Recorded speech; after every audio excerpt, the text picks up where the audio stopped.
अस्सलाम वालेकुम नाज़रीन, मैं हूं कैस अली मीर और आप देख रहे हैं अल्लाहू टीवी। उम्मीद करता हूं सब लोग खैरियत से होंगे, दुनिया के जिस कोने में होंगे। लें जी, दोनों हाई कोर्ट से जो है वो कार्रवाई शुरू हो गई है इनकी जो सोशल मीडिया टीम थी, और आज जो भी अपडेट थी वो मैंने आप लोगों को कर दी है। और लाहौर के हवाले से भी फयाज़ रामी भाई की जो एक वीडियो है वो भी मैंने अपलोड कर दी है, और वहाँ से भी पर्सनल हाजिर होने के जो हैं अहकामात जारी हो गए हैं। और अगर वो पर्सनल नहीं अदालत में पेश होंगी तो फिर उन्हें गिरफ़्तार करके पेश किया जाएगा। एनी हाउ जी, और मज़ीद इसके अंदर क्या पेचीदगियाँ हैं और ये तौहीन अदालत जो केस है वो असल में है क्या, तो ये तमाम चीज़ें जो हैं वो सबसे प्यारे भाई हमारे अहमद शेर जट हैं और वो तफसीलन बताएंगे ये असल में केस क्या है और अब एंड इसका क्या होने वाला है। एक तौहीन अदालत का मामला चल रहा था। आप लोगों को याद होगा कि तकरीबन 3 हफ्ते कबल हम लोगों ने दोबारा उसके ऊपर बात की थी।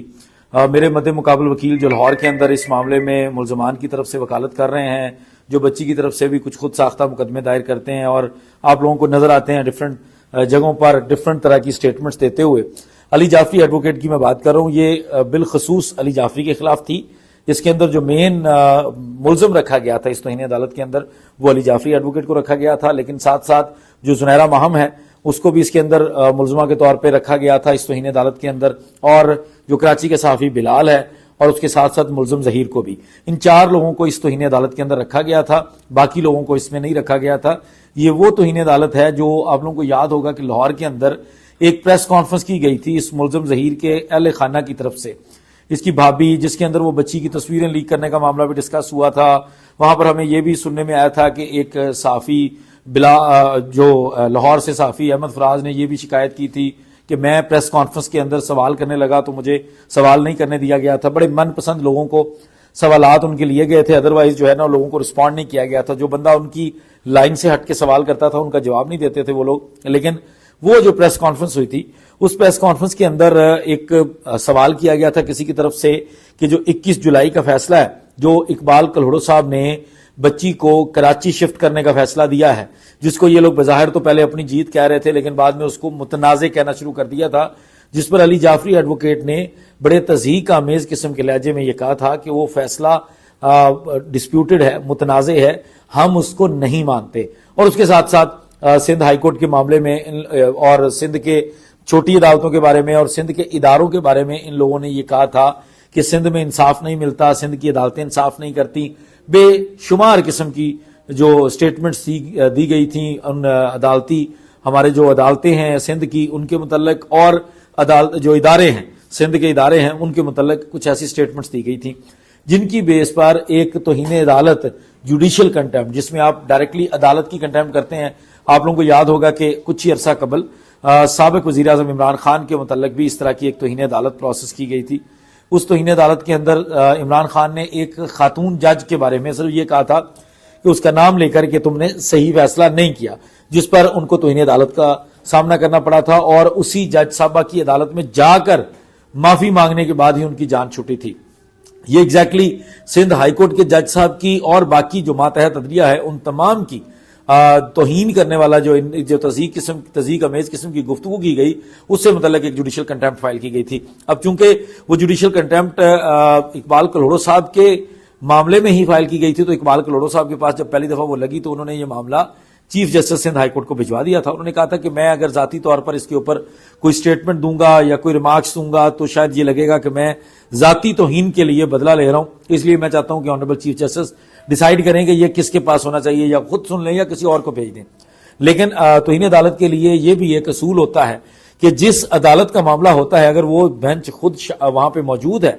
तो उसी के पास इस मामले को भेजा जाता है। काफी अरसे के बाद, तकरीबन 5 से 6 माह के अरसे के बाद इस तौहीन अदालत को दोबारा जस्टिस इकबाल कल्होड़ो साहब के सामने फिक्स कर दिया गया था। और जब लास्ट टाइम फिक्स किया गया था तो हमने आप लोगों को बताया था इसके ऊपर समाअत हुई थी और जस्टिस इकबाल कल्होड़ो साहब ने, चूंकि वो पहली समाअत थी उससे कबल नोटिस जारी नहीं हुए थे, तो पहली दफा उसमें जस्टिस इकबाल कल्होड़ो साहब ने तमाम लोगों को तलब कर लिया था। और मैंने आप लोगों को उस दिन बताया था, शायद हुसैन साहब के साथ हम लाइव कर रहे थे, जिसमें हमने ये जिक्र किया था कि अगर तौहीन अदालत को उन्होंने एडमिट कर लिया है نوٹسز ملزمان کو بھیج دیے گئے ہیں، ان کنٹیمنرز کو جن لوگوں نے توہین کی ہے ان کو نوٹسز بھیج دیے گئے ہیں، تو اس کا مطلب ہے کہ اب یہ معاملہ شروع ہو گیا ہے. اب اس معاملے کے اندر سماعت ہوگی، اور سماعت کے بعد چونکہ توہین عدالت کا قانون یہ کہتا ہے کہ توہین کرنے والا کنٹیمنر اور جس عدالت کی توہین ہوئی ہے وہ دونوں ہی پارٹی ہوتے ہیں. کوئی اور صرف انفارمیشن دیتا ہے، کسی اور کی خوشنودی کے لیے اس معاملے کو نہیں چلایا جاتا. اگر عدالت سیٹسفائی ہو جاتی ہے تو اس معاملے کو ڈیسائیڈ کر دیا جاتا ہے. تو اس معاملے کے اندر عدالت اگر سیٹسفائی ہو جاتی ہے، عدالت کے سامنے اگر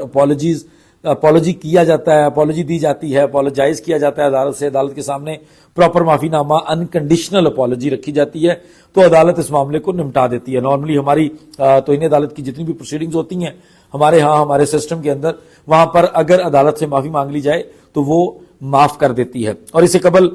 میں وہ ایک چھوٹا سا اس کے اندر ساتھ کلپ ایڈ کر رہا ہوں. یہ جو میں نے بہت پہلے کہا تھا جب یہ توہین عدالت کا مقدمہ فائل ہوا تھا، جب یہ خاص کر جوڈیشل کنٹیمپٹ کا معاملہ فائل ہوا تھا، تو میں نے تب ذکر کیا تھا کہ اگر یہ معاملہ سماعت میں چلا گیا تو یہ لوگ آپ کو سندھ ہائی کورٹ میں معافیاں مانگتے نظر آئیں گے. ان لوگوں کے معافی نامے آپ کو سندھ ہائی کورٹ میں نظر آئیں گے. آپ لوگوں کے سامنے آئے گا کہ یہ لوگ سندھ ہائی کورٹ کے سامنے سرنڈر کریں گے اور کہیں گے کہ ہمیں معاف کر دیجئے، ہم سے غلطی ہو گئی. یہ جو بڑی بڑی سٹیٹمنٹس، بڑے بڑے دعوے کر رہے تھے، یہ لائیو سیشنز میں بیٹھ کے، ویلاگز کے اندر بیٹھ کے یہ لوگ وہاں پر جائیں گے اور وہاں پر جا کر کہیں گے کہ ہمیں معاف کر دیا جائے، ہم سے غلطی ہو گئی، ہم دوبارہ ایسی کبھی بھی غلطی نہیں کریں گے. اس کے بعد